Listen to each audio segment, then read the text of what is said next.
throws for the end zone. Touchdown, Parker. Picked off by Xavier Howard. Tagovailoa trying to make up for it. Fires to the end zone. Touchdown!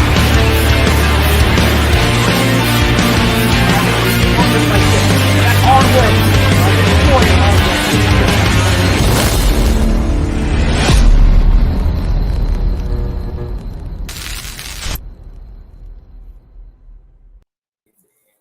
What's good, Fin Nation? What's good? It's your boy Reason, and tonight I'm starting it off with the god of the mod squad, Rhino. What's good, homie? What's up, Fin Nation? Thank you, Reason, for having me. Always a pleasure, brother. Guys, if you didn't hear it, and bro, have you seen who just won the Heisman? Yeah, I looked over. It's great news. Guys, I don't want to say I told you so, but I told you so. That's right. Devontae Smith is the 2021 Heisman Award winner. And now I got to ask all y'all, if Panay ain't there, you want to pass up on the first Heisman winner at that position since 1991, Desmond Howard? Come on. Let's start seriously thinking about this, man. All right. Anyways, shout out to Devontae Devontae sharp, Smith. like you said, Reason. He said he looks very sharp. Like yeah, man. And Rhino. You know what I love about? Shout out to Devontae Smith, because he's the only one who dressed like he was about to win the Heisman, okay? All right? Nice tuxedo. Man, shout out to Devontae Smith, guys. I believe he's only 140 yards and 1 or 2 touchdowns away from tying Ja'Marr Chase's numbers from last year. And, guys, we're going to be here on Monday night. I know there's a lot of talk about postponement going on right now with the championship game, but as it stands, Ohio State and Alabama want to play Monday. So y'all already know what it is. It's going to be a little bit different vibe. I'm going to be having some of y'all on throughout the whole game, and we'll sit back. We'll watch the national championship together. We'll watch Devontae Smith, I'm sure, break Ja'Marr Chase's numbers. Let's all be honest with ourselves. So, guys, it's going to be a good time on Monday night, man. I can't wait. And shout out to Devontae Smith again, man. You look handsome in aqua and orange. I don't know what else to say, man. All right. Yeah, bro. And shout out to Bill O'Brien if we, that we can actually sit here and say, oh, well, if they take Panay, well, we could take a Heisman Award-winning wide receiver. You should make a Bill O'Brien T-shirt somehow. Well, I'm thinking of writing him a nice card, sending him some flowers, maybe some chocolates, yes. Edible arrangements. I don't know, man. He deserves it. And guys, we're gonna open it up to you guys in just a little bit. What we're gonna do is we want to go over the media availability and the exit interviews that happened today with Flores and with Grier and Rhino. Before we get into it, because I do want to get your initial thoughts, because me and you have already watched it. We've even read the transcripts here. I want to get your thoughts on this, bro. Another little piece of work, a little piece of housekeeping. Buddy, it's happening. My first thought was, honestly, and it's a bit off, Richmond Webb. He deserves it too. And that's where my first thought went. But he has to get in, man. He has to get in. The guy deserves it. Zach Thomas is a beast. Yeah. You imagine Zach Thomas today on this team? Oh, 100 Nick Bolton, baby. Both of these guys, though, they're both all-decade players, right? Yeah. Both 7-time Pro Bowlers. Both multiple-time All-Pros. Like, they're literally on the NFL's all-decade team, both Zach Thomas and Richmond Webb. Shout out to Richmond Webb. Like, not only does he deserve it because he's one of the best players at his position ever, he's also one of the best and most amazing human beings to ever play the game too. So no one deserves it more than him, in my opinion. You can't talk about the right tackle position in the 90s without talking about the conversation starts with Richmond Webb. Now, Zach Thomas is obviously, you can't have the conversation about middle linebacker throughout the 2000s. But there's multiple guys, like Ray Lewis is probably going to be the first name you start off with.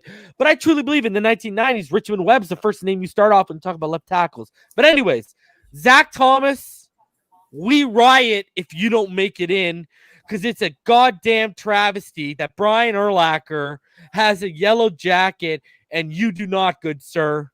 You deserve it so much. Mm-hmm. Go ahead, Ryan. Finn's riot, man. That's not right. It's unbelievable, man. It's absolute disgrace.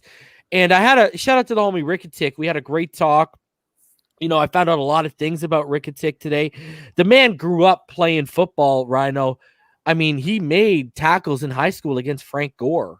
Wow. Frank, like him and Frank Gore were friends. I mean, it was just I believe he came from Broward County, and we all know the players that have come out of there. But I mean, this might go back to what the homie Ricketic says. For some reason, and he attested to that Miami U that was just basically said, F the media, this is how we doing it. Mm-hmm. And ever since then, Miami whatever has just been not liked by the media. I mean, this is a clear indication that there's a bias against Miami sports, that such a travesty has continued to exist, that Zach Thomas is not in the Hall of Fame, I know. It's hard to figure out, because there's so many reasons why they should be. They're one of the best defenses the late 90s or early 2Ks. I mean, like you said, it starts and begins with him, but it also starts and begins with the entire defense that JJ and Wannstedt were putting out. I mean, but my opinion is the biggest thing that hurts them, and I don't think it's fair, but it's Ray Lewis. Ray Lewis just kind of dominates everything, and people forget who was behind him or near him. Yeah.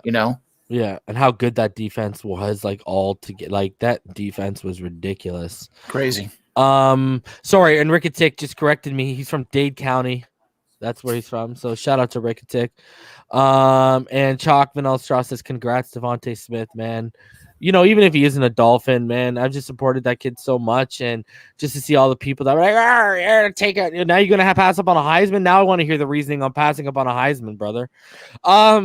Let's get into it, though, in terms of let's talk about this media availability. I want to just start off before we bring up the video here, because I'm just going to play the video. It's about 16 minutes long, guys. We'll see here. We'll all watch it together. I'll full screen it, whatever the case may be. Rhino, what were your thoughts when you saw the interviews earlier today?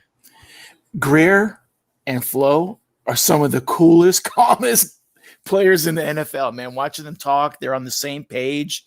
I know they're in the same building, but it felt like they were sitting next to each other, even though they weren't. They just have they're on point, man. Obviously they have a plan and they're sticking to it. And I didn't like one thing of it. I didn't want to get into it before, but everything else was beautiful. It's a team thing, and it's all one goal, and I think they're on track.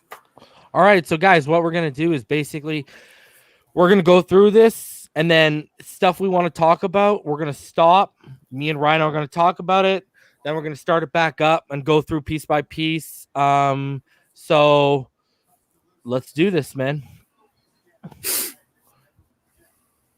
And you're right, man. There's such cool, collected, calm operators. I love it, man. I'll go back. I have not been disinvested in a coach since Sperano, and I wasn't disinvested in Sperano the way I am in Flo.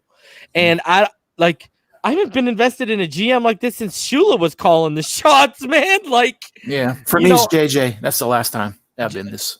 See, and I've had this conversation with Richmond Webb. I actually have a little bit of an angst against. I blame JJ for Dan Marino, for the bad last couple of years of Dan Marino, because I don't think he handled it well for a guy who's been around so many vets, and I just don't think he handled it well, man. And it could have been better. It could have been better. So that's just I'm good, but I'm going to personally, that's a bias. Because Erickson, the way he kind of tried to push Erickson up to the starting quarterback, there's all that talk in Miami. I don't know if you heard it up there, but that wasn't good. And you knew they didn't like each other, right? Even as a kid, right? Each other, yeah, but they didn't like each other at all. No. And I know Dan, I think he might have had another year or two in him, but he just didn't want anything to do with Jimmy Johnson. Deal with it, yeah. So, all right, let's and just tell me when I start this, Rhino, just make sure everyone can hear it. Yes, sir. Hi, question for Chris. How confident are you that Tua is your long-term franchise quarterback, and can you rule out taking a quarterback in the first round this year? Tua, we're very happy with. He's our starting quarterback.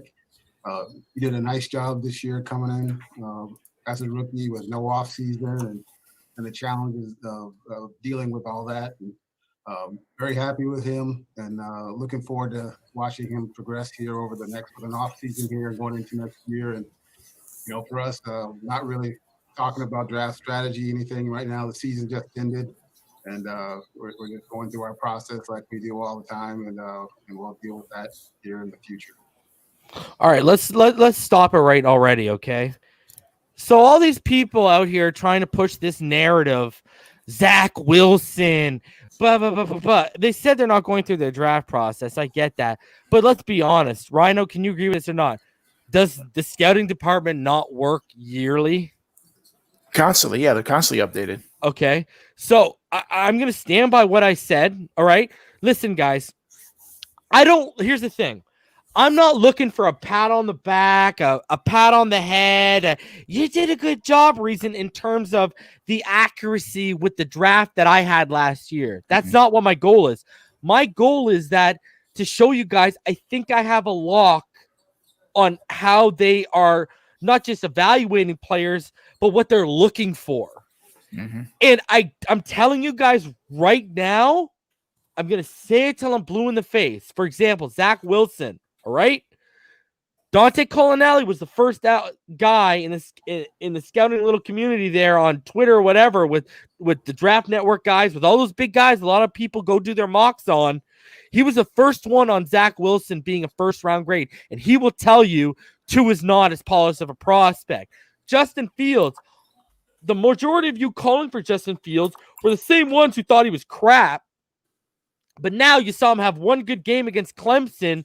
Your golden boy, Trevor Lawrence, fell by the side. So Justin Fields must be the answer. He's the flavor of the week right now. When Rhino can attest to this, my old co-host can attest to this, any mod that's been around since on the platform can attest to this. I was talking about Justin Fields like a year and a half ago, all right? Yep. So miss me with that, all right? I was talking about Justin Fields before people are hyping him up right now. He's not as polished as what Tua is. That's the point I'm going off with here.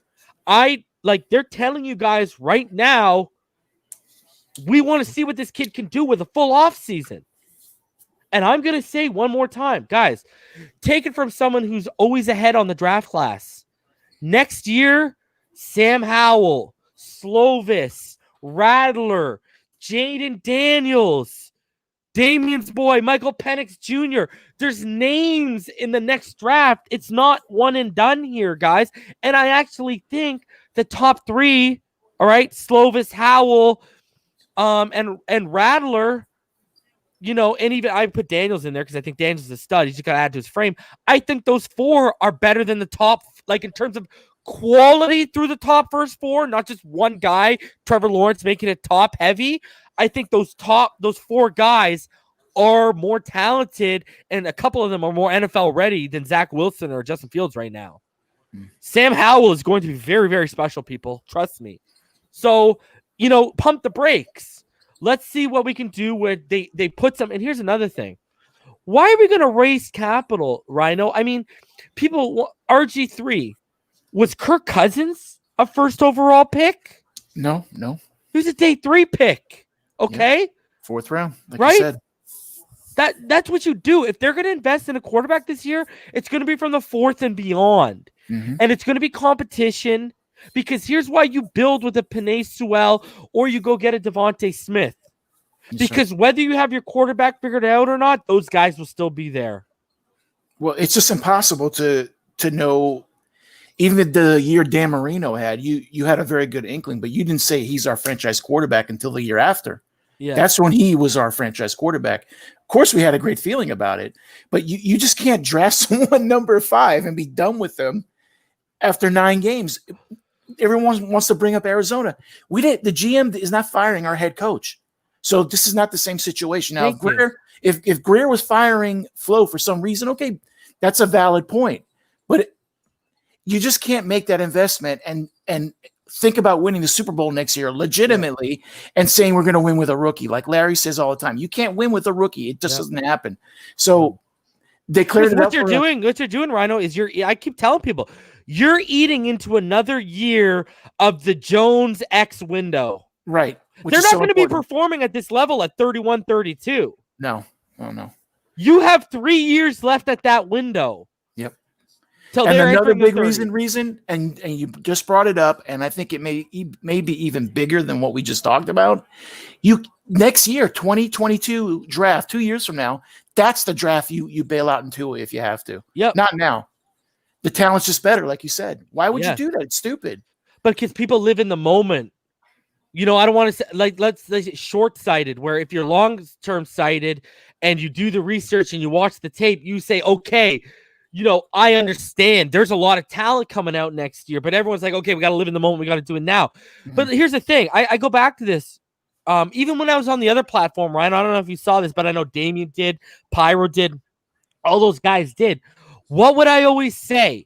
And this is back when I was saying take Penei Sewell next year, like, in last year's draft process, too. I was saying double up with Penei if you get Wirfs this year. I was literally saying that. Yeah. Why was I saying that? Because, listen, if we build a freaking brick wall, you can just interchange it if Tua don't work. That's right. Now all you got to do is worry about finding the quarterback and maybe some weapons if you need them. Other than that, your line is set. Yep. And I truly think, hey, we showed the numbers, Rhino. Josh Allen. 3.04 seconds to throw. Patrick Mahomes, 2.89 seconds to throw. Okay. What about, and then you go on to Allen, right? 3.25 yards of separation, right? Wow. On upper receivers. And then 3.2 yards of separation for Mahomes. And what does that equate to? They only had aggressive throws 11%, tight window throws 11% of the time. Well, Tua is like throwing aggressive rate at around 25, right? He's got a separation with his receivers of 1.85 yards, which is 0.6 to 0.7 yards lower than even what Herbert and Burrow have. Plus, he has less time to throw than Burrow and Herbert right now, too. Right. That's what I'm sitting here saying, man, but no one wants to look at that stuff. I agree. It's people are talking about in the moment, like you said, and they're being emotional and they're verifying their personal agenda, in my opinion, like we talked about. That's how I feel. Guys, stop living off emotion and start using some logic and reason. It'll get you a lot farther. Yeah, because you have your players that you love. You talk about them all the time, but you don't put them ahead of your rankings because you love them. Bateman's my man crush in this receiver class. Who I've been saying to take, Waddle or Devontae Smith. But he's not your favorite, your personal favorite. Yeah, I'm just like, come on, man. You got to be objective, not subjective. And if you don't know what those mean, look them up. All right, let's keep it rolling here. Sofit. Hey, Chris. Hey, Flo. After drafting Tua, the convo turned to his recovery, getting him to a year after the injury and getting some experience this season. How do you think that process worked out with him, and how important do you think it is that he came out of this season healthy as well? I think Tua and our training staff, both of the groups, worked very hard in terms of getting themselves ready and prepared. As you talked about the challenges of last offseason. And so I thought Tua did a great job of getting himself working through the whole process. And then Kyle, the training staff, Dave Paloka, even Brian, and dealing with, the laying out a plan for bringing him along. And when he was ready to go. And and he did a nice job of working himself throughout the season. Guys, the next question's a big one. Pause. Oh, you want me to pause that? No, pause is in. Joe? Oh, yeah. Sorry. Hey, Chris, good afternoon. You're right, though. Do you feel a need to add dynamic playmaking receiver? Joe, we always talk about, Brian and I and Brandon and the scouts and coaches, competition makes everyone better. And we always talk about upgrading the roster in all areas. And there's places that we want to upgrade all parts of the roster. And obviously having playmakers on offense and defense is what the great teams have. And we'll keep doing that here, trying to address issues on both sides of the ball. Yes, we are drafting a dynamic playmaker if he's available. Okay, I got to say this to you, Rhino. If you listen to that, now, how many hours later, they're sitting at home, they're eating their dinner, they're watching the Heisman ceremony, and they're saying, oh, look, our quarterback's favorite target ever just won the Heisman. Who's going to give us a better scouting report? than Tua Tagovailoa? No one I can think of, especially they have access to. Maybe they could call Saban. I don't know. And what's crazy is Tua has ties with Panay, so he can even give them a background on Sewell as well. Mm-hmm. Yes, sir. So, like, I'm saying, man, I don't think we're trading back, guys. I'm going to hold firm. Would I mind a trade back? No, but I don't think they're trading back, man. I think this is going to be Sewell or Smith. I got a feeling. It's got to be worth it. It's got to be worth it. If you you need back. We need a king's ransom, right? Yeah. I mean, that's a lot to pass up. Yeah, I don't know. Like, just because here's the thing, Rhino. Dynamic is the key word. Yes, there's a lot of good receivers. Yes, there's a lot of really good receivers. How many dynamic receivers are there? Mm-hmm. And they're verified, have connections with Tua on and off the field that can play well. It's a big plus. It's a big plus that they play together and play so well together. I agree, man. And let's keep it rolling here. Sorry, I had to switch something up. Get back on the 5G life. No, for some reason the StreamYard comments always freeze on me. No. And I have to back out and come in. So, all right, let's keep it rolling.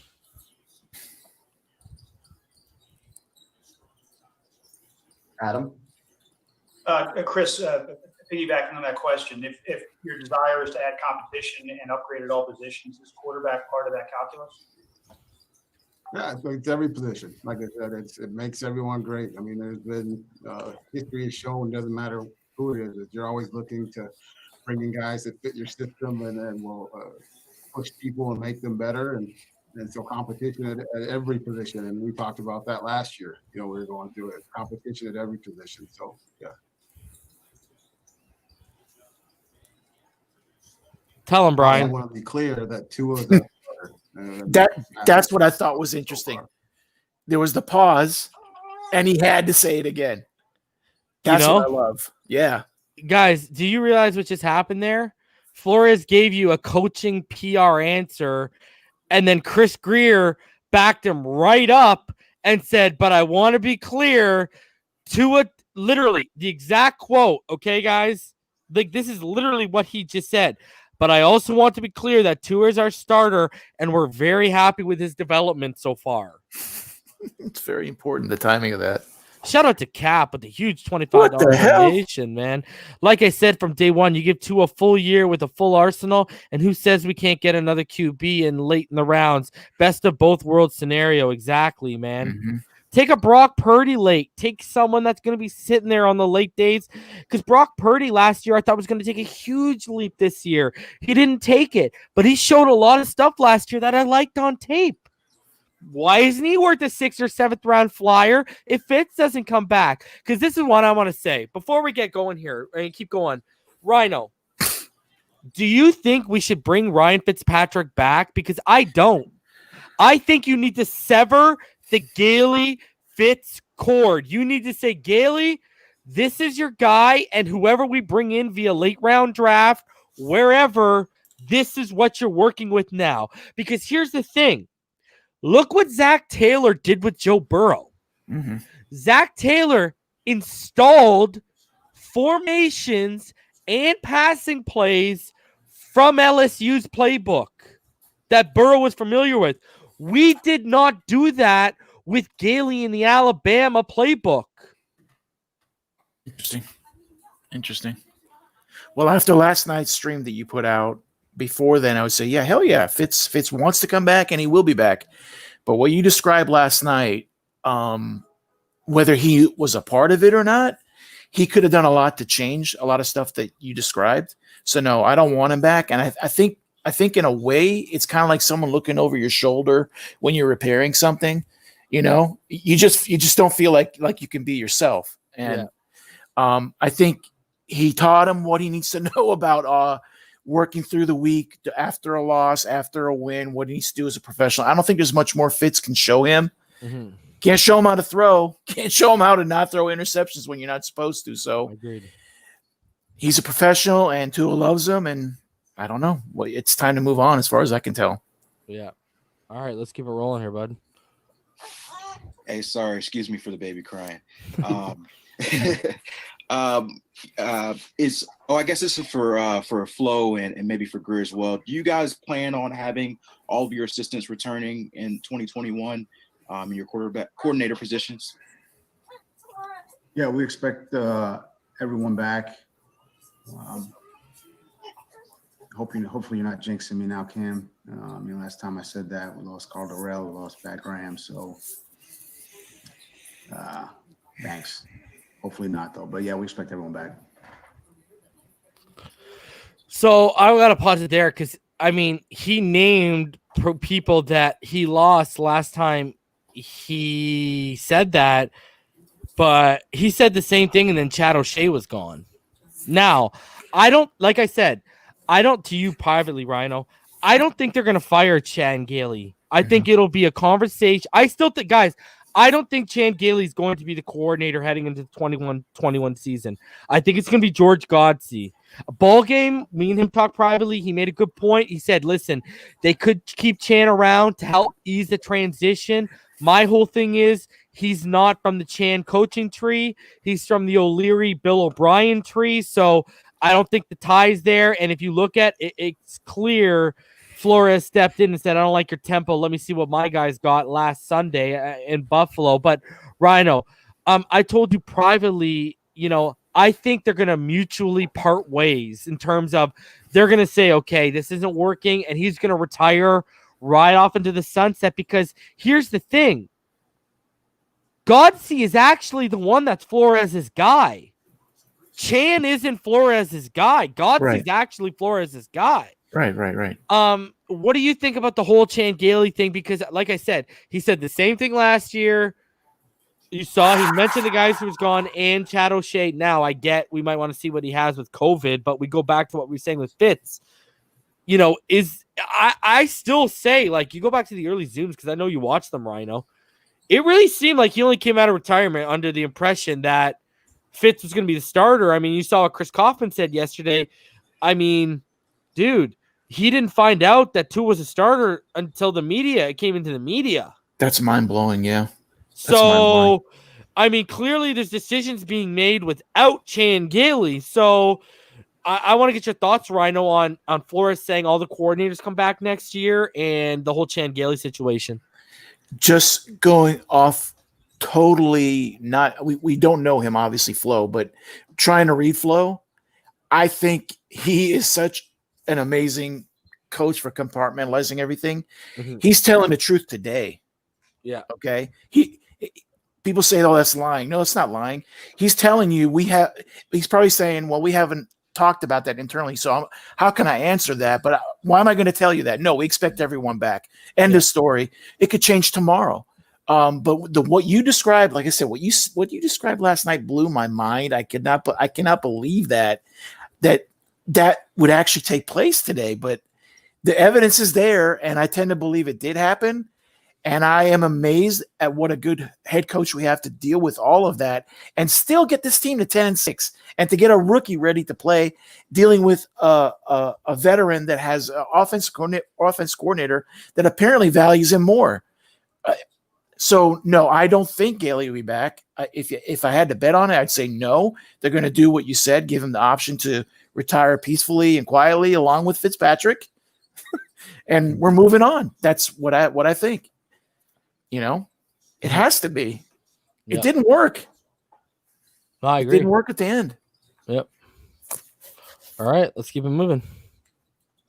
Josh. Yeah, Chris, I wanted to ask about Emmanuel Ogbah specifically, and how satisfied you were with his production, and also a two-parter, if you will. How does his immersion and a guy like Andrew Van Ginkel on the edges, how does that development approach how you might have with a guy like Vince Beagle, who's in a contract here who ended up missing? How do you fit those pieces together heading into the offseason? First of all, Emmanuel did a good job for us this year. He's the right kind of person as well. He came in right away, worked hard. And I think Brian and the coaching staff did a great job of, once he got to be around him, not having the offseason with him to figure out what he does well and the strengths in the scheme. And then he just kind of took off from there once everyone got a feel for what he did best. So very happy and pleased with him. In terms of like Van Ginkel and guys, again, I would say Brian and the coaching staff deserve a tremendous amount of credit for what we did this year in terms of the roster and having so many new players and young players, with only one player over 30 on the roster, and their development plan and for how they brought along a lot of these young players, I don't think it gets enough credit. And and in terms of with Vince Beagle and stuff, again, the season just ended. We're going through our process, our own self-scout evaluation of the team and stuff, and then we'll work our way through that here over the next couple weeks. Omar. Good afternoon. I wanted to get the assessment of the offensive Rhino's favorite made in terms of resources used and a good question though. Money used to improve the unit that struggled last year. Did you feel you got the desired outcome? I think that group made a lot of improvement. Obviously, we played a lot of young guys there, along with the two guys that we signed as free agents. I thought we made some improvement, but these next, let's call it 4, 5 weeks, 6 weeks for us as a staff, to include Chris. We're going to evaluate everything. We're going to evaluate the O-line, the D-line, the offense, the defense, the special teams, first down, second down, third down, red zone, 2-minute. Schedules, anything that we can do, and we're going to try to figure out what we can do to improve this team. Take a look at the roster. I mean, honestly, this process, that process coupled with the draft, coupled with free agency. I mean, we just try to create a vision for what we'd like the 21 team to look like. So that's what this process is. I think I'll probably have a better answer of that, a couple of weeks from now, Omar, to be honest with you, after looking at it again. But my snapshot postseason is it was an improved group. I thought they improved over the course of the season. I saw development from the young players. That's always what we're looking for. I saw development from the veteran players. The group came together. It wasn't perfect, but I thought they were solid. But at the end of the day, here it is, Rhino. We're not satisfied where it ended up, and we need to get better.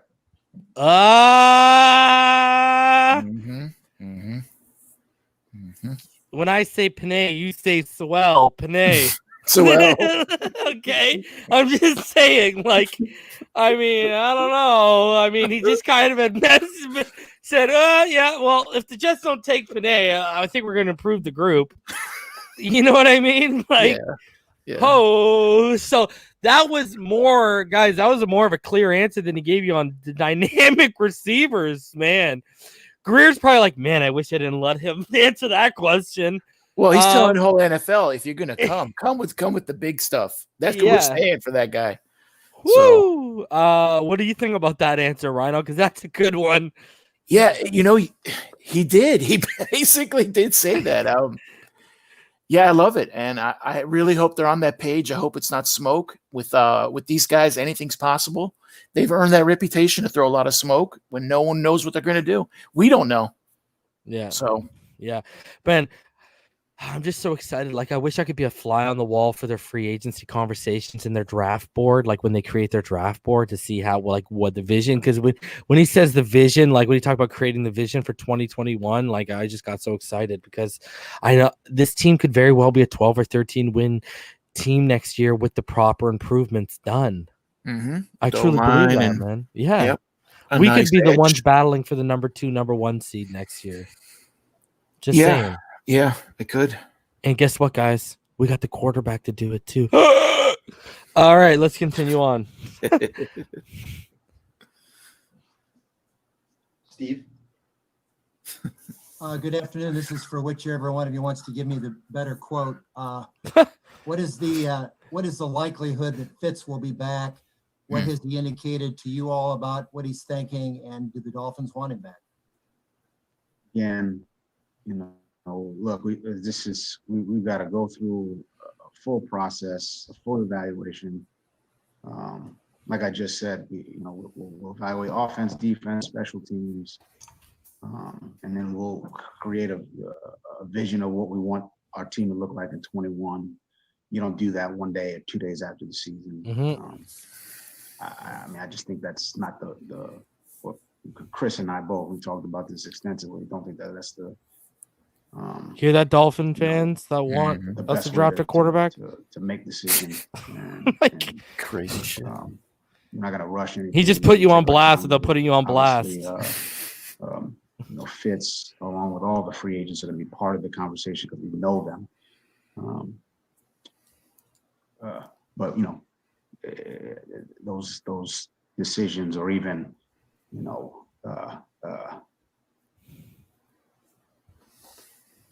not even going to sit here and say, hey, we might want to do this, that, or the other thing. I think we got to go through it and be as thorough as possible. Try to make the best decision for this organization. You see. What do you think about what he just said there, Rhino? I think that's the only way you can approach it. How am I supposed to tell you sitting here on January 5th? I can tell you what I think, but that's going to lead us down the wrong path. Some of these questions, they have to ask them, but they know they're not going to get answers. Yeah, exactly. I mean, I wanted to ask you, though, I know we touched on it a bit. Do you think they should bring back Ryan Fitzpatrick? It has to be. If what you said is true last night, I just don't see how. That's just my gut. I mean, how do you make that work? Because obviously Tua didn't like it. Okay. I mean, and he doesn't hate the guy, but can he really trust him from now on? I don't know. It's a bad thing, man. I don't know how Gailey can stay either. That's such a weird situation. How do you not return the kid that got COVID back to the quarterback position? It's an obvious signal. Yeah. Because I forgot to pull up the Chris Kaufman stuff for you when you were backstage, right? You went back and watched it anyway? That's not yet, yeah. And guys, what he's referring to is what Chris Kaufman said. He basically just I could bring it up here in a bit, but he basically just laid out. You got to go back and watch it. Yeah, it's worth seeing. That was a very, very good thread by Chris Kaufman. Shout out to 3 Yards Per Carry. Love what they do over there. I agree with you, Rhino, 110%. I don't even have anything to expand on what you said because you nailed it on the head. It's all about trust. Exactly. Will? Hey, Flo. Offensively, when you look at the way Tua kind of progressed in Chan's offense, where are the areas you think they've both been very complimentary of working with each other? Where are the areas you look at and say, communication-wise, progress-wise, do you want things to improve with Tua and his comfort in this offense? I mean, I think the communication improves just through over time. I think that's the case at any position, offense, defense, special teams. I think people are more comfortable as they gain experience. So it's like any relationship; it improves with time, and that's the vision right now. That's the shortest answer we've got so far. That's all I wanted to add to that. And it kind of goes back to what Rhino says. That's the vision we've got for right now. Mm-hmm. Could change tomorrow. Exactly, right? Joe? Chris, last year I asked you about the value of possessing the third pick. Can you talk about what options are presented to you having both the third and the 18th picks? Well, Joe, not really going to sit here and talk draft strategy or anything right now, especially like you said, season just ended, and right now we're for the next few weeks on getting through our evaluation of the team here and really self-scouting our team and Rhino. He's like, man, the season just ended. I just booked my flight to Oregon. Give me a couple days to let you know. See where we feel, as Brian just said, what we want 21 to look like.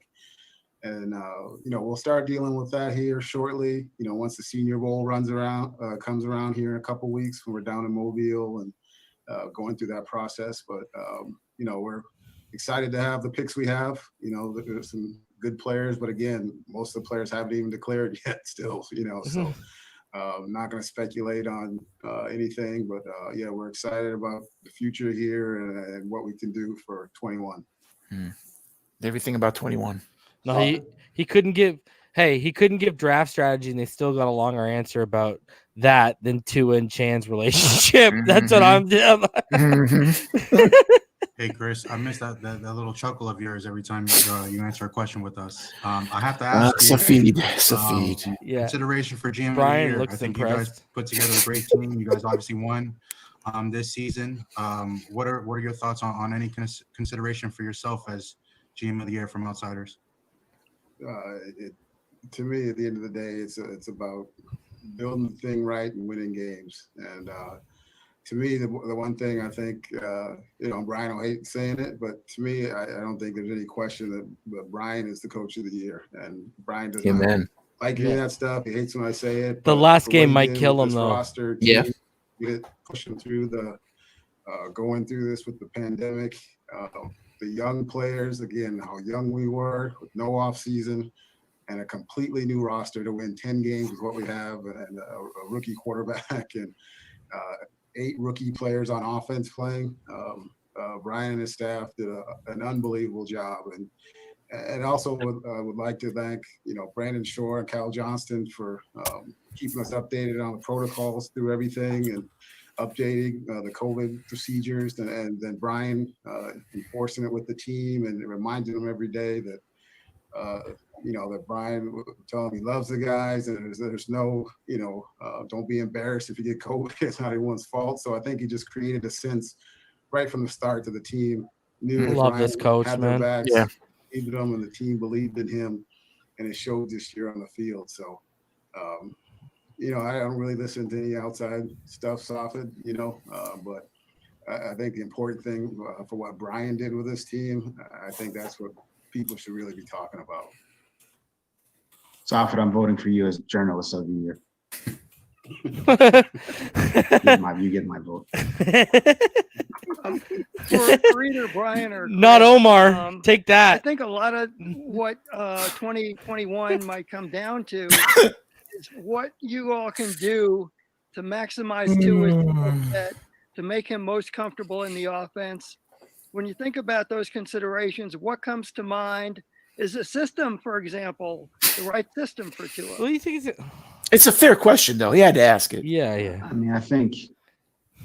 You think you're going to get an answer, though? Right now, I think we're just kind of going to take this one day at a time. And again, go through our evaluation. Everything's going to get evaluated. We're thinking about, basically the end of 21 right now, the end of the 21 season. That's essentially what that question was. And I think right now we're going to focus on evaluating the team, evaluating the roster, creating a vision for what we want 21 to look like. And that's a one day at a time process. And that's kind of the early part of the off season. So, I understand the question. I do. But that's, I think, the answers to that will come, as we go through these evaluations, and we'll probably have better answers then. And that'll obviously be included in our vision for the team. Oh man. All right, time for one more. Like he struggled through that, eh? Yeah, I would too. So this is for both of you. Thank you for a winning season. I think everybody's appreciative of that. What's the next step? What is the goal for the Miami Dolphins as far as accomplishment for this year? And the goal is to get better every day and try to develop the people, the players, the coaches, the people within the organization, develop ourselves, and let the results take care of themselves. And that's what we talk to the players about. Let's do a good job with our process, with our preparation. And, that was the message to them about the offseason. Your process, your preparation throughout the offseason. And we'll do the same thing as far as our process and our preparation, as far as, our vision for what we want the team to look like. And we'll take it one day at a time, and we'll try to get better every day, and we won't leave any stone unturned. And it's so cliche answer after cliche answer, eh? I think he tells his wife that. Bring results to the people in our organization. And I think he believes that's it, bro. important to us. It's something we talk about on a daily basis. Yeah. So, anything else? Yeah. No, Brian said it all. We said it before, Armando. It's process and just getting better every day. And never set a timetable for anything. It was just about getting better each day. That's all it is. So there you go, guys. That is the exit presser, the media availability. I'm going to open up the comments right now to you guys. I'm going to drop the link. The StreamYard link is hitting the comment section right now. So what do you take away from everything that you just heard there in its entirety, Rhino? Like, what's your, I know we went piece by piece, but what's your entire scope of the media availability? The biggest thing is our starter, that he's the quarterback, and that whole thing about Gailey, the answer was pretty interesting. I think those are the two takeaways. I really do. Todd, what were your takeaways from the media availability? Man, I love the fact that they announced Tua as the starter. Yeah, shut everybody up, and they reinforced it, right? Yeah, three times. They put that "shut the hell up" to the press out there. Yeah. Powerhouse, what did you think about the media availability? Can we say we're getting Sewell? I think we can say we're getting Panay. Yeah. I think that's the move. As long as Jets don't get him, yeah. Damn, that made my mock draft that I did yesterday look bad, Reason. Which one was that? Who'd you pick? I dropped down 3 times before I got to 10, and I ended up with your favorite receiver. Rashad? Yep. Waddle at 10, and your other favorite receiver at 50. What's up? Hey. Who's my other favorite? Did you get Tony at 50? More. Oh, Rondell Moore. Yeah, you're right. My bad. Can you imagine a receiving core with Waddle, Richard, and Moore? Yeah, that's Wait, so you didn't get any linemen? I ended up having to get the Hill from Georgia at center later. Trey Hill. And his right tackle from Alabama. Leatherwood? Yep. Cali girl. I got a running back from Bama. Okay, true. Cali girl. What's good? You've been itching. What's going on? Yours. The floor is yours. Do it. First of all, how y'all doing? My name's Tyler. Hands up. What's up, Tyler? What's going on? I want to hear your thoughts. Let's go. Well, I'm actually proud of Brian Flores, the Miami Dolphins team. I guess I was focused on the offense more than the defense because I wanted to see how Tua would thrive in Chan Gailey's system. I'm gonna try to be calm talking about Chan because I don't know how I feel about him staying or sticking around. I hope he doesn't, but if he does, hopefully I see major improvement from this year. Because I think the Buffalo game, especially in the first and second quarter, was the first time I've really ever been mad at just one single person, which was Chan. So I feel like, for you to, say your press conference that you wanted to beef up Buffalo Bills, he didn't call the game like he wanted to beat them. You know what I'm saying? So that really is what upset me the most. And then, ever since Tua started, I just didn't like how, you wait till the third quarter to now all of a sudden want to put the pressure on Tua to throw them to winning the game. So that just upset me a lot. And I don't know. I don't even want to talk about the wide receivers. Isaiah Ford pissed me off the most. How happy are you? Your boy Devontae just came home with that Heisman. Other than that, I was very happy, very happy. Devontae is, Tua's life jacket in Alabama. So hopefully, hopefully we're able to get him. If not, hopefully we get Jalen Waddle. If not, I'm sure there's some other wide receivers. But I know Reason wants tonight as well. I get it.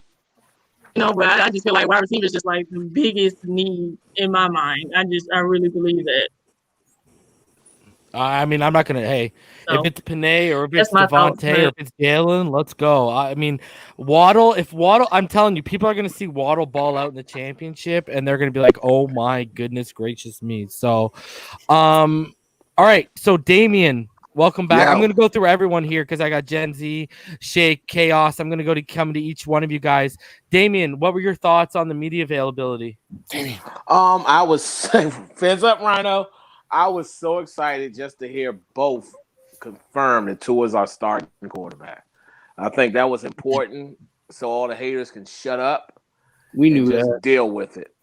I'm just intrigued. Also, basically, I was listening to y'all when y'all said it, and I was listening to Flo when he basically let the cat out the bag on what he plans on doing with that third pick, as long as nothing crazy doesn't happen with the first or the second. So, in terms of Sewell.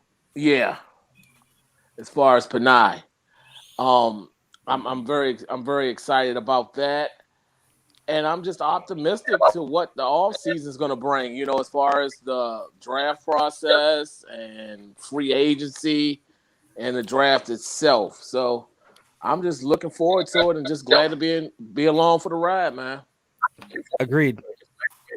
Gen Z, what were your thoughts on the media availability? And welcome, brother. It seems you figured out how to jump on. So appreciate you for hopping on, buddy. Yeah, appreciate you for having me, man. I had to ask you before the show went live, man.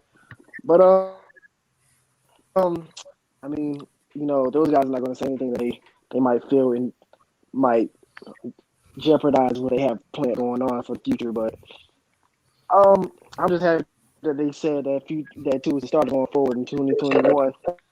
So other than that, I mean, I'm just looking forward to the draft. It was a good season. Wish we could have made it in there, but really didn't want to see Buffalo after that performance. So, I mean, yeah. Hold on, let me unmute you, brother, because I know you had some feedback. Chaos, what's good, homie? Let's hear your thoughts on what you just heard from Flores and Grier, buddy. Well, first of all, I think I've never been proud of a coach that we had in like so many years. Agreed. Like, let's just get that out the way. The way they handle things make me confident in whatever move they're gonna make next. So I'm happy about that. But I'm on my break almost over. I really just clicked in to ask one question because I wanted to get the answer. Go ahead. What y'all think it would take to move that 18 pick up to get Smith? Because I know I want the offensive lineman 100%, but I also want to be greedy and see what it take to move up. Yeah. I think it's going to take either the 36th or the 50th. You're going to have to do the 18th and the 36th or the 50th and a pick next year. And they might want a later round. I would do it. I mean, sorry. I mean, if I can come out, listen, you people are going to call me crazy. I have to give it a player. You know what I would mortgage to come out of the first round with Waddle, Smith, and Sewell? We know. Like I'm 100%. If we can come out with that, I would dip into next year picks too. That's what I think. But not like a first. I think it would be like a second or third next year, is what I'm saying. See, that's what I was thinking. Like maybe like if we give up the 18 pick, like a third this year and maybe a second next year. Because here's the thing, Chaos. If you're planning to win next year, that second round pick is going to be near the end of the second round, anyways. Yeah. So y'all think they're going for Panay Sewell with the third pick and not a wide receiver? I think so. Yeah. But I think Yeah. if We the need a Jets, receiver. I think if the Jets go Sewell, it's probably going to be Devontae Smith. Right. I don't think they'll trade then we back can off always of either move up. guy. Yeah, I I mean, think we that, can I always think they're move going to back try up. to move back up. I think they're going to try Me to too. move back up. I mean, I feel like if they don't get Devontae, I don't know how much the injury is going to affect Jalen Waddle unless he balls out in that championship, which I believe he will. But I mean, if you don't get Devontae and if you get Jalen Waddle, I mean, he pretty much showed his entire college career that he can be in the slot or he could be a deep threat if you need him to. So I want both. I want both. Me too. All right, guys. I'm just gonna click out, but I continue to listen to the show. Yeah, Thank you for appreciate answering my man. question. Yeah, you make a good point there, Callie, because me, Ryan, and a couple of the guys, we were watching some Jalen yesterday, and man, people forget how special Jalen is just because he only had like 40 receptions last year. Like the guy he's gonna run a 4.27 40. Like I'm telling you, the thing is, if he's healthy and he plays in the championship and does the combine, they're going to be the first two receivers off the board because it's Marvin Harrison and it's Tyreek Hill. And then I look at Jamar Chase. I'm like, okay, you're DVP. he gives me he gives me jump ball receiver vibes. That's just like I told you before, reason I love route receivers more than jump ball receivers. Now you need them in the NFL. Don't get me wrong. I mean, DVP proved that against Buffalo, but I just feel like because I have a feeling you could be the slowest receiver ever, but you could get open because you know how to run routes.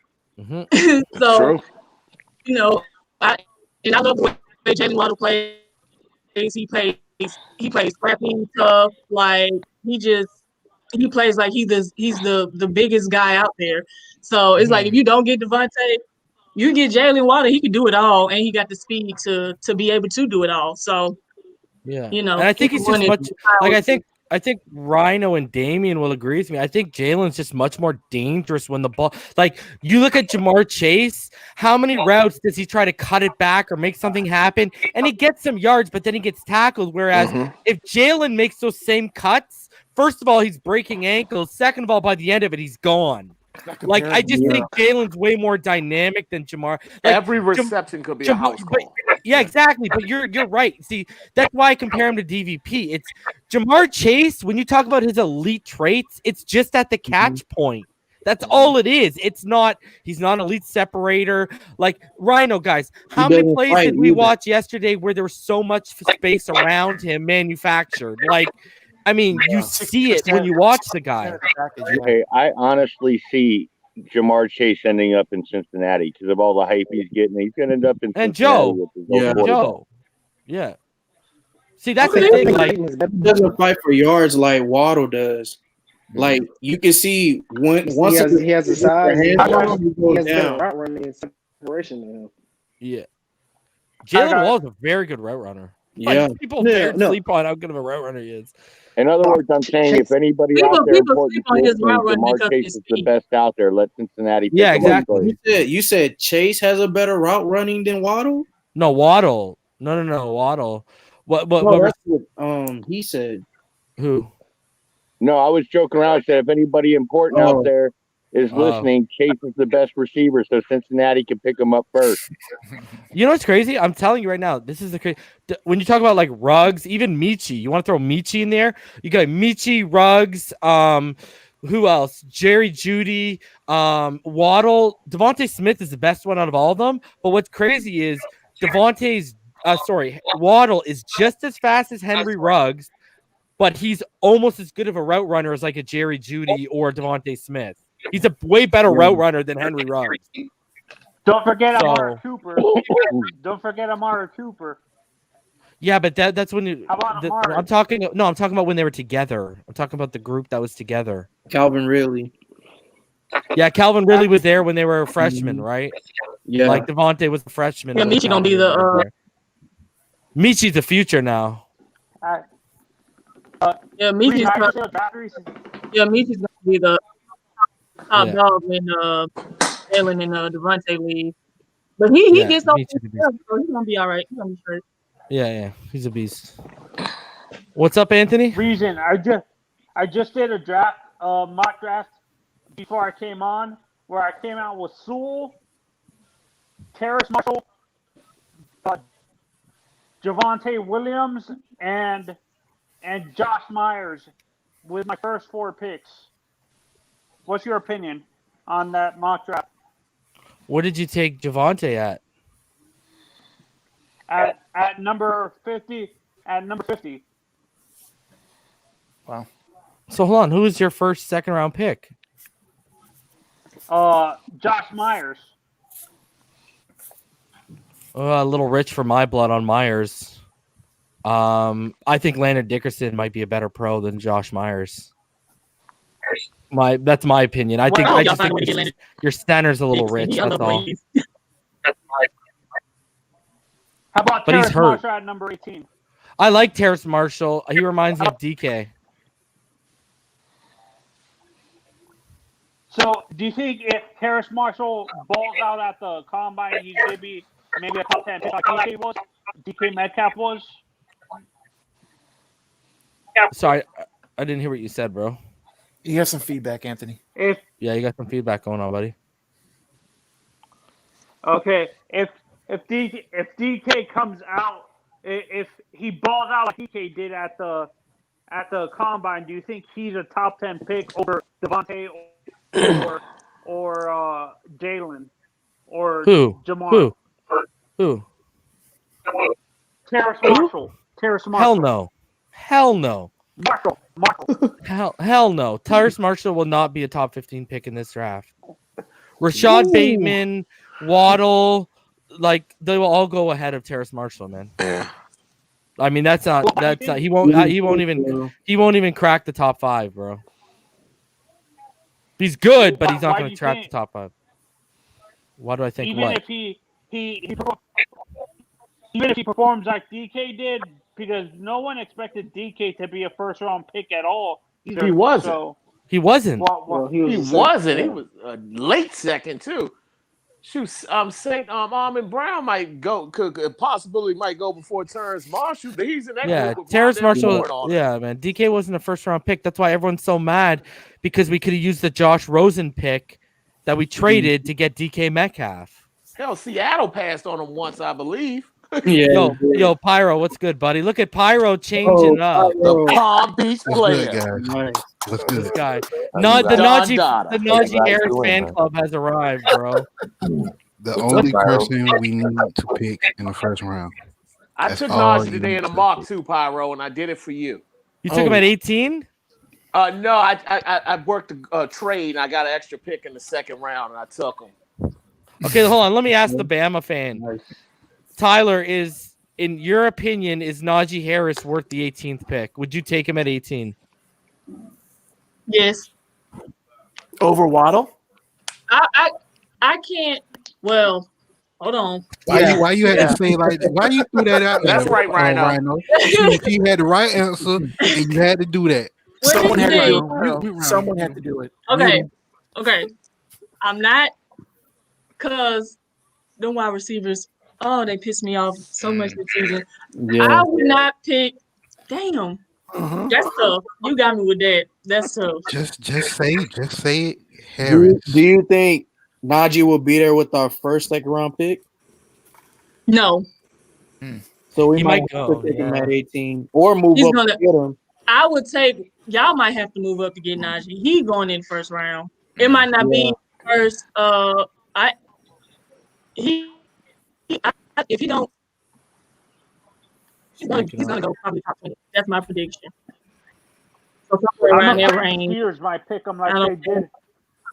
I think the Even though y'all do Steelers need an might- alpha, Miami does need an alpha running back. Even though I would keep Gaskin for like that change of pace back. And Savard Ahmed too. If I'm pretty sure Miami is going to keep both of those guys, but you still need like an alpha back. Najee, everybody's going to be hoping that he's there when they get him. If he goes further than that, I'll be shocked. But I have him Yeah. Go I ahead. think Najee's. I mean, here's the thing. Here's the baseline, guys. If Clyde Edwards, if yeah, you're breaking up just a little bit. If Clyde Edwards-Helaire can go in the late 20s, Najee Harris can go in the early 20s. Let me put it that way. Yeah. Facts. Like That's when we a were good point. sitting at 23, 21, that was actually the money spot to get Najee. Yeah. But here's my thing. I'll go back to it, guys. If you're going to take a guy at 21, 23, you're really not going to take him at 18 if it's that big of a need? I'm going receiver at 18 if we get Panay. Yeah, if it's I'm Panay, moving up. if it's Panay, I'm taking Waddle. And Yeah. then I'll try to, if I see Najee slipping into the mid-20s, I'll move up. Right. I'm Yeah. mortgaging next year. Because what's our first second is 36, right? I'll check. Yeah. Yeah. remember If I 36 gotta was- move from 26 to, if I gotta move from 36 to 26, it's not gonna cost me an arm and a leg. Would you wait to get Trey Sermon? Yeah, but he might climb boards. He already, Yeah. you saw, buddy. We were Yeah. talking about him last, 2 weeks ago, and he was like 200 and something on Pro he Football was. Network. Now they got him up to like 150, bro, or Yeah. like He's gonna 115 or something. Yeah. Yeah, And because if he's he runs a not. good He's just forward- not. Hey, Reason, what's your Wrong text. Hey, reason I meant to text the wrong person. I accidentally texted you. I just Yeah, bro. I just saw that, bro. Do you want to know what I'm wearing as well, Damien? Shut. Go ahead, Nice. Tyler. What Nice. did you ask? Hold on a sec. What's your assessment on Mac Jones?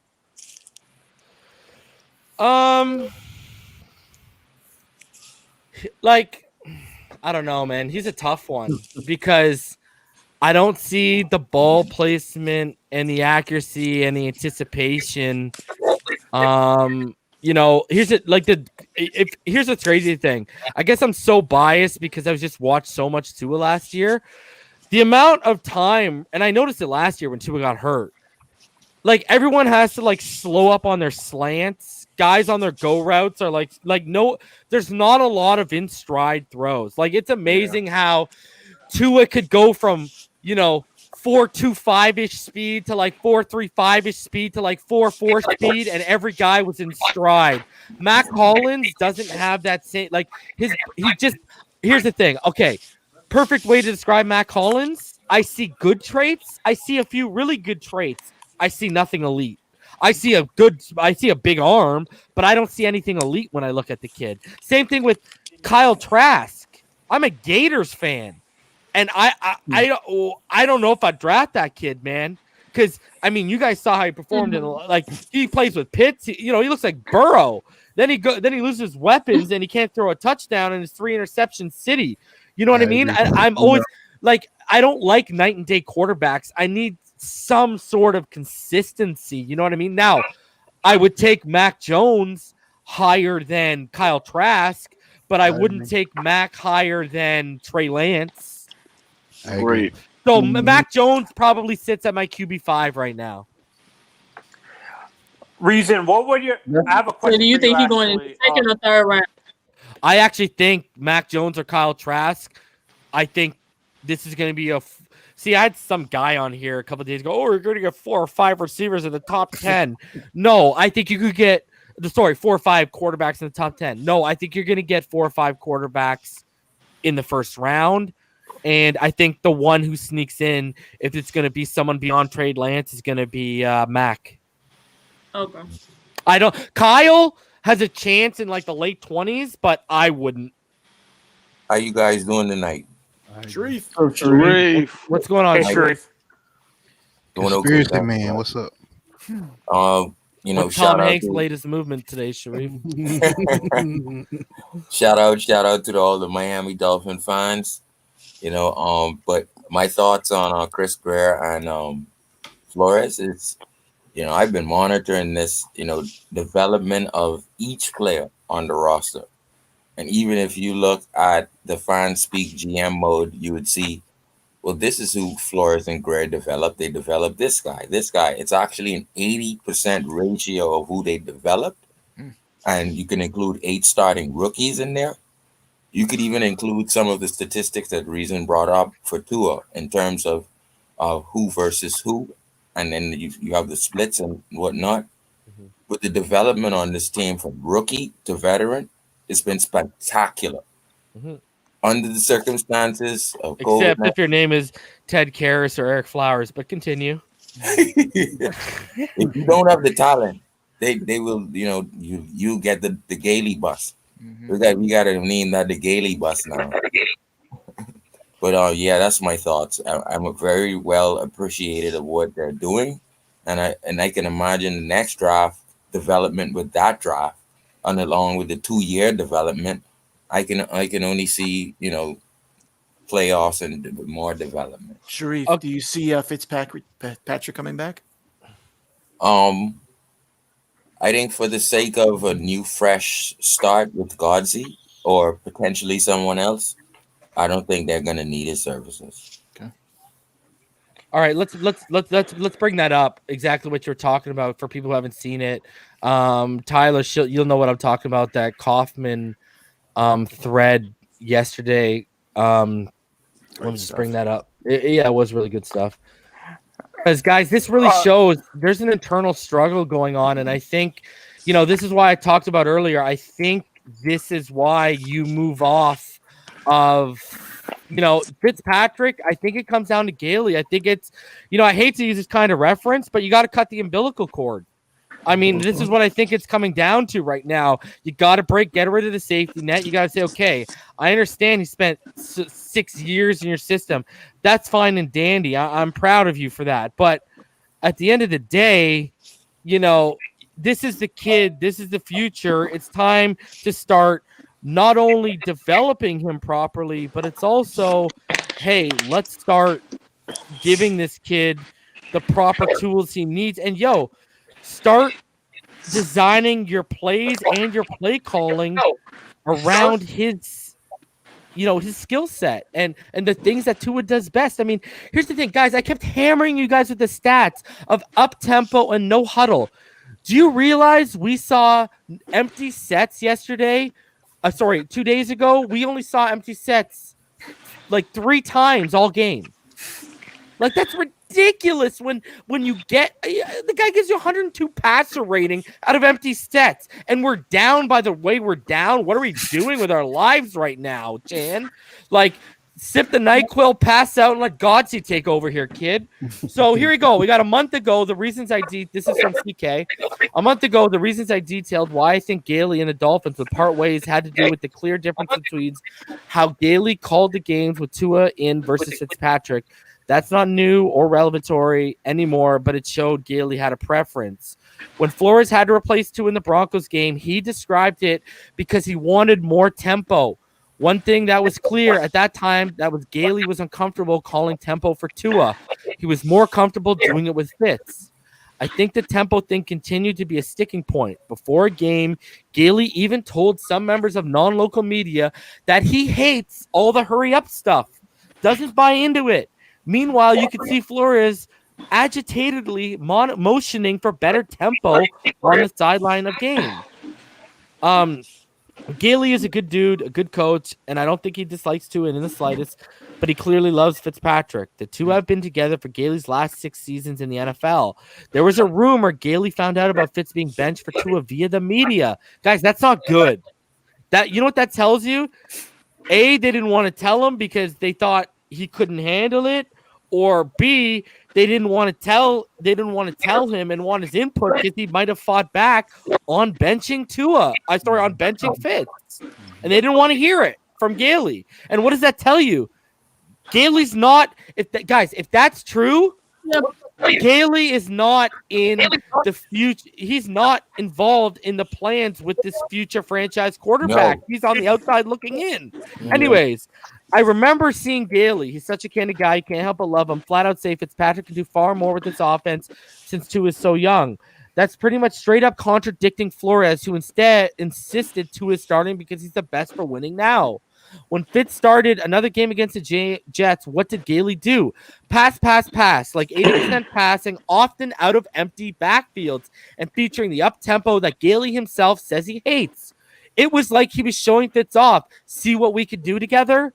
But then when Tua was back, they kept backsliding into less tempo, more condensed splits, heavier personnel. How many times was I pointing out 12, 13-man personnel to you guys? More play action, etc. Look at, they were play action more than RPO. How much was I pointing out to you guys? Not playing to the guys' skill sets. That is until the game got desperate and Flores had to turn to Fitzpatrick, and suddenly everything is wide open. This represented a fundamental disappointment and one of the core reasons Gailey was brought in to Miami in the first place, which is to install a system that was easier for a rookie to learn and grow in than Chad O'Shea's overly complicated offense that all you guys remember me covering. All of even the veterans complained about Chad O'Shea's offense last year, guys, because of the complexity of it, okay? So when the thesis behind the hire fails, what happens? Flores always keeps close tabs on Tua. This is key, what he says here, guys. Weekly meetings between the two for film watch, which you guys, if you watch this channel, I've let y'all know months ago, that's what goes down, as revealed by Tua himself. When Robbie Brown, Gailey's guy, remember, Robbie Brown was with the Jets when Fitz and Gailey was there.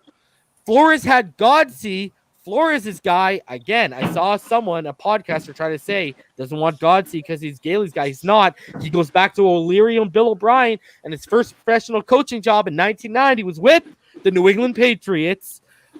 Replaces himself on the sidelines, and he never gave that job back to Gailey's guy, Robbie Brown.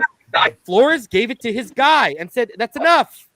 Anyways, that was a bit of a ramble, he says, but when I first started to follow the breadcrumbs, I really just wanted to differentiate it from the common fan calls for the OC to be fired because of bad play calling. We're really not very good judges of that, let's be honest. It's fair. So, we've gone over that. Yes. Can you hear me? Am I still getting feedback? Just a little bit. Just a little bit of it. It's not that bad. Okay. Honestly, for me, if Gailey's gone, I agree with you. Just because Flores and Grier didn't say they didn't say they were going to keep him doesn't mean they're not going to fire them. They're like the Patriots front office. They don't say anything. I would rather get Joe Lombardi from the Saints or Tony Elliott from Clemson as our offensive coordinator, to be honest. Yeah, I think it's gonna be Godsey. And I think if I'm going externally, I'm 110% on board with Dante Collinelli. I'm going to Mike Kafka of the Kansas City Chiefs. That's the move for me. If I'm gonna, especially if you look at the pieces they want to do and what we want to do, that's where I'm going because it's not Bieniemy. From what I understand, talking to people, it's not Bieniemy. That it's Andy Reid and Kafka that are the masterminds of Patrick Mahomes in that offense. It's not Bieniemy's interviewed well. No, he hasn't interviewed well, and people inside NFL circles basically have that belief that it's Kafka and Reid. And if I can get a guy that helped develop Patrick Mahomes, and here's another thing. You want to know another tie of why I'm going there? Who do we have in the front office? Marvin Allen. Who did Marvin Allen draft? Patrick Mahomes.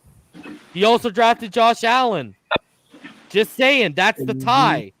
That's where you pick from. Where's the success right now? I'm going there because we can't get Brian Dabble. As much as all the Alabama fans who are on board now would love him, as much as I would love to have Brian Dabble, he's going to be a head coach, that guy. It looks like the Jets are interviewing, the Chargers are interviewing him. If he's smart, he takes the Chargers job, but that's neither here nor there. That is, Kafka or Godsey is the move. I think Godsey, you saw right there, Flores' guy. Right? And the game they were out with COVID, Robbie Brown and them, I'm pretty sure we won that game. The reason why I'm saying Joe Lombardi is speaking of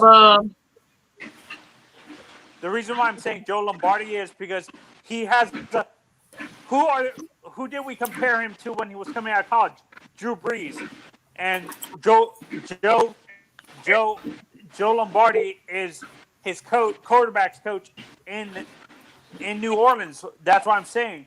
If we're comparing to Drew Brees, but you're using you're using pro comps as a baseline when they're different schemes.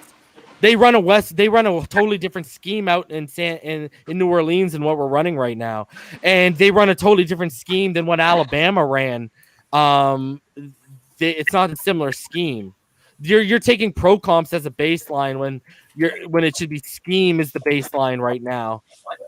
Oh, okay. So yeah, so you don't like my Tony Did y'all Elliott listen one to dub? Go ahead, Tyler. No, I'm not picking Clemson. I don't want anything to do with Did y'all Clemson. listen I'm to- good. Go ahead, Tyler. Yeah, I'm thinking back to his loss. I'm thinking back to Chad Gailey's Las Vegas conference after the game. You know, he said it's not that Tua can't handle the aggressive plays.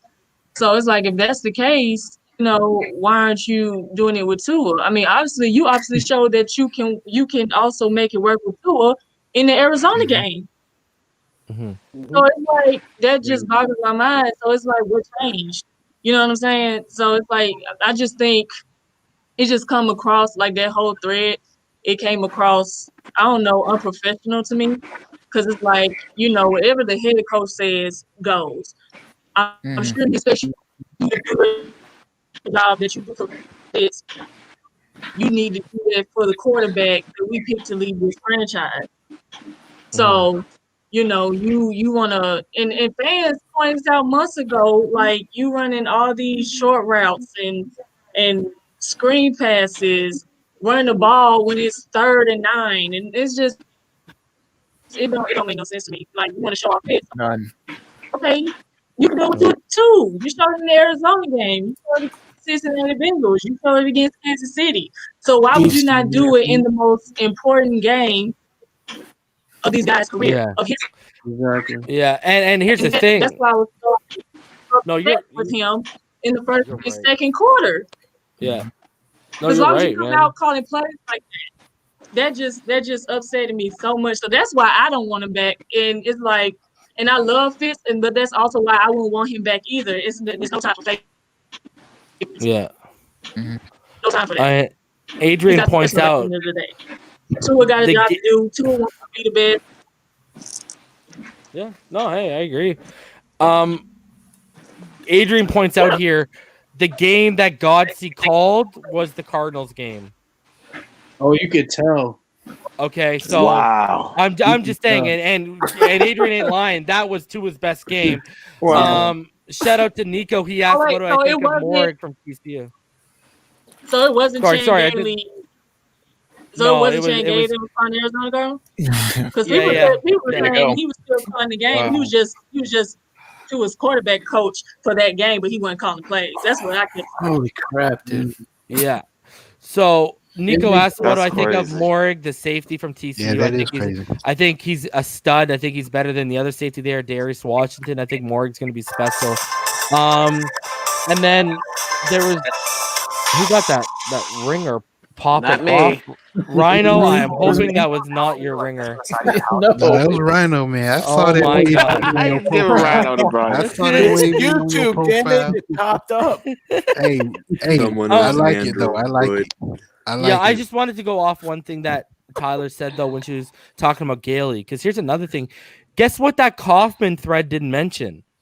The KC press conference when what? Everyone was so impressed with Tua running the up tempo. They asked Gailey about it. What did Gailey say? Oh, I didn't know he could run it. I didn't know he could run the up tempo like that. And then what happened? And then what happens? The Raider game happens after that game. Yeah. They're gonna make Just saying. Jalen bow out gracefully. That's a good Just point. saying, like they literally the media was wow, Tua ran it so well. Yeah. He looked like a different Tua.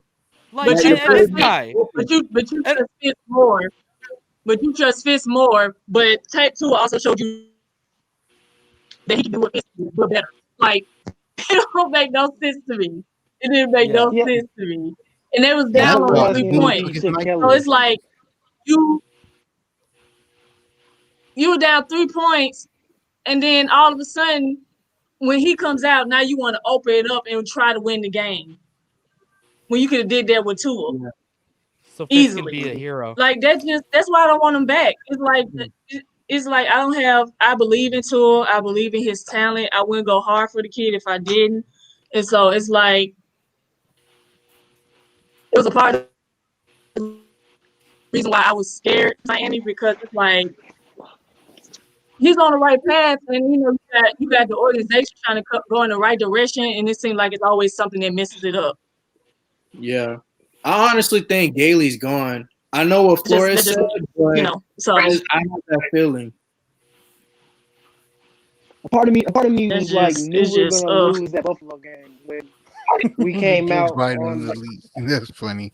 So hold on a second. Go ahead, bro. Go ahead, Denzi. Yeah, a part of me knew we were going to lose that Buffalo game when the first quarter kept on going with the conservative condensed schemes and everything. And I'm like, bro, we got to open it up, man. He should have known that this is a must win.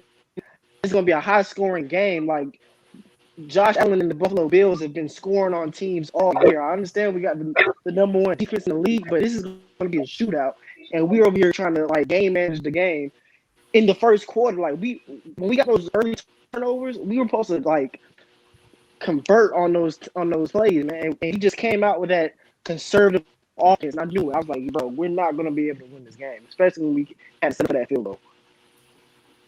And the thing is, I understand the defense was playing lights out, but you're going against a Buffalo Bills team that could score on anyone. So why would you try to play that way? Yeah, Exactly. No, I mean, it is what it is. I mean, you saw. I mean, the proof is in the. I mean, go watch the media availability yourselves. Out of all the questions answered, literally questions that they told you they couldn't answer, they gave longer answers for than they did for the Tua Gailey relationship answer. Yeah, I'm just saying he's gonna ride off into the sunset. Yeah, they already know the answer. So, yeah.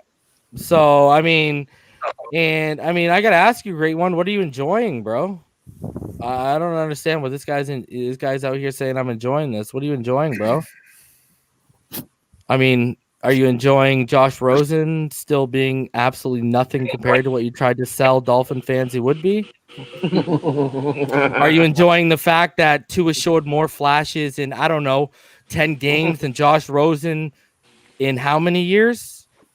Or hold on, are you enjoying the fact that Tua won far more games? Hold on, Tua won more games in year one than I'm pretty sure Josh Rosen's won in 2 years as a starter, hasn't he? Are you enjoying that? Is that what you're enjoying? You say he's enjoying it though. Let me know what you're enjoying, bro. Let me know what you're enjoying, bro. Because I know Josh Rosen be enjoying that view from the sideline, because that's about as close as you're going to get to a football field, barring an injury for the rest of his life. So, and shout out to the homie Ball Game. Somebody said Tua had a Herbert game. No, check this out. Shout out to the homie Ball Game. Shout out to the homie Ball Game. You want to know why Rosen went back to San Francisco? Mm-hmm. Guess why he went back? To pack it in, baby. For love. He went back home. Yeah. He's literally back home. Yeah. And I had this conversation with Ball Game privately. And,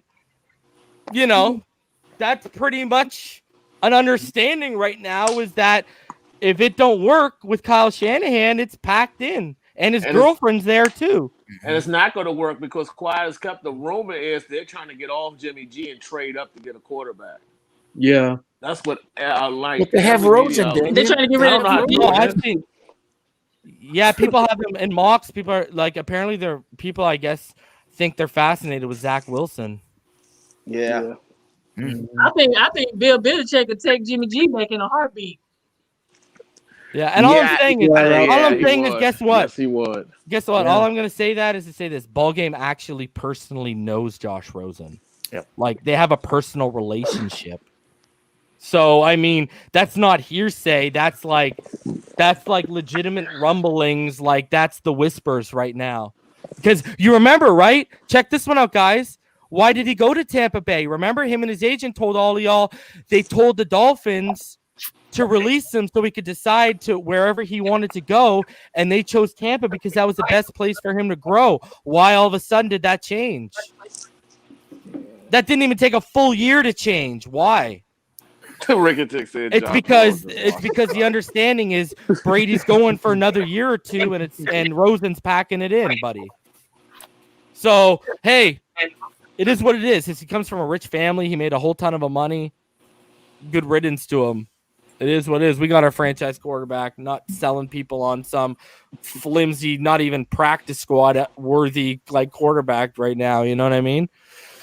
So, we're hitting the hour 30-minute mark. Let's go through and let's get some thoughts here. Rhino, what are your final thoughts with everything that we talked about today, brother?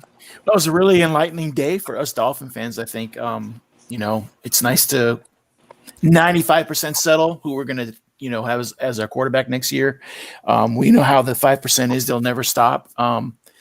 I think it's so interesting to me how we're sitting here in January and they're talking about 21. It's fascinating how they build a team so far, it's like an egg, it has to mature and everything. It's interesting stuff. And I really feel comfortable with our head coach and our GM. That's what I left today feeling.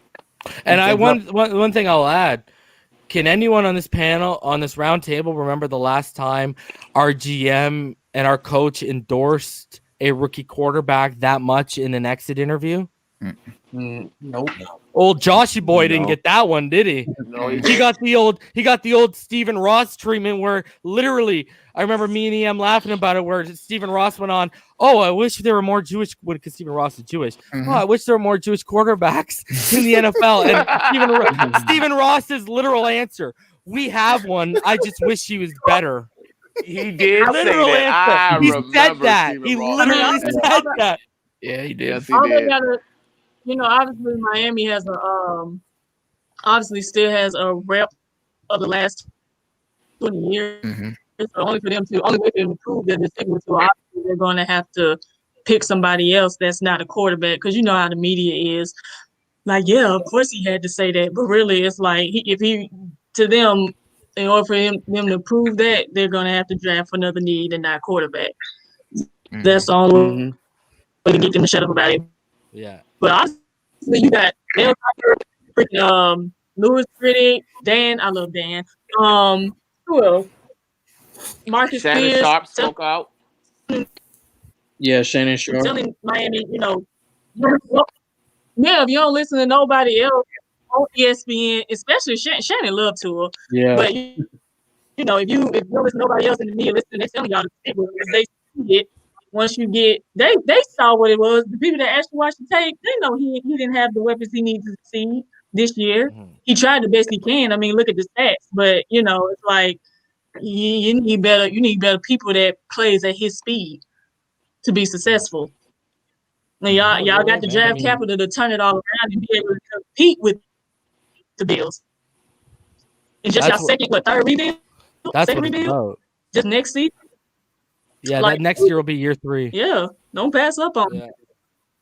No. Yeah, gotta turn around just like that. It's beautiful, man. I love it, man. Sharif, let's hear your final thoughts, brother. I'm just loving what the staff is doing.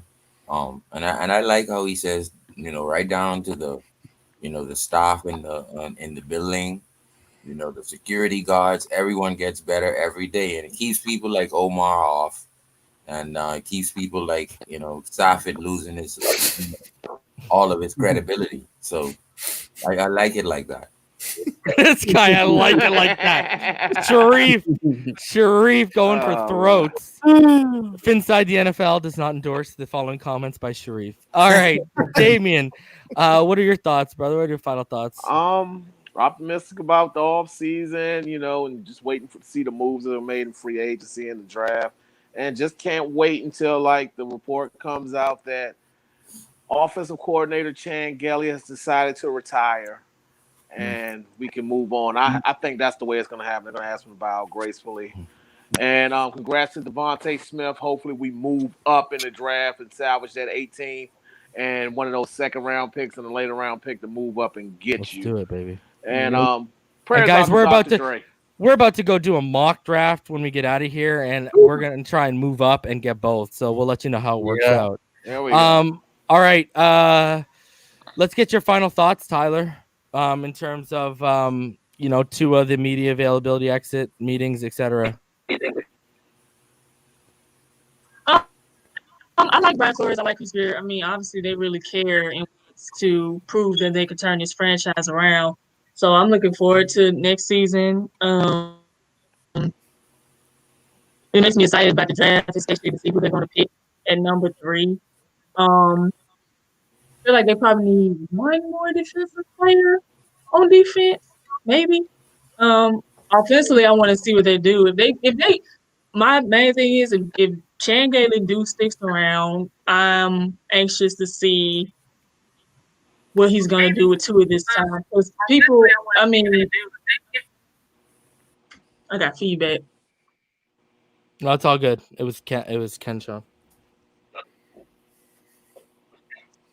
Okay, but we're anxious to see how that works out. We're gonna see if it was just because of the talent or because it's what we think it was all along. So, and then also to see where what's gonna happen with Fitz. Like again, I love Fitz, and I would be okay with him staying if Fan didn't show favorites. But if but my gut is like it was just so bad this year. All of us don't want him to stick around, even though he's a perfect mentor for Tua. So I'm just looking forward to the off season. And I know, Tua is going to come back, stronger, better, because now he doesn't have to only focus on the hip. He just get better, get stronger all around, and just work on his craft, which he didn't get a chance to do last off season, this off season. So yeah, I feel for everyone worrying about Tua, he's going to be fine. He's harder on himself than anything. If anything, his dad gonna make sure he get right. I know that much. Yeah, for sure. Yeah, Pyro, what are your final thoughts, brother? Pyro has disappeared once more off into the night. He's drinking cocoa. He's going to make his 30-year-old hot chocolate recipe right now, so he'll be back in 29 years. Najee cocoa. Yeah, his Najee cup of cocoa. Gridiron, let's get your final thoughts, brother. Yeah. So been a really I think it's been a good day for Dolphins fans. We got a lot of clarity on some subjects, shut some people up that really needed to be shut up. And that's right. And yeah, I'm in some cases I'm more excited for the off season than I am for the real season. But I'm excited. I'm getting into it. I'm gonna be sick of draft. I don't even want to look at the Draft Network or Pro Football Network when May rolls around. So it's just getting to be that season where all the dreaming and all the doing all the math and everything comes together. So I'm excited for it. I'm here for it. One thing I wanted to touch on, just comparing some scenarios here. Anthony Lynn got fired yesterday, as I'm sure all of you know. I think, what's his name? Herbert is going to have a huge regression next year, just as Daniel Jones did with the Giants when he had to switch playbooks in the second year. Remember Daniel Jones? He was actually not doing that bad, and he didn't even play a full season, his rookie season. And then this year, he shit the bed, if you will. So I think we're going to see something similar with Herbert next year, and I think it's gonna be fun because I think Tua is going to take a huge step forward, and he's going to take a huge step back. Yeah, I agree. All right, Powerhouse, I skipped you. Sorry, my bad, dude. Go ahead. No worries. Yeah,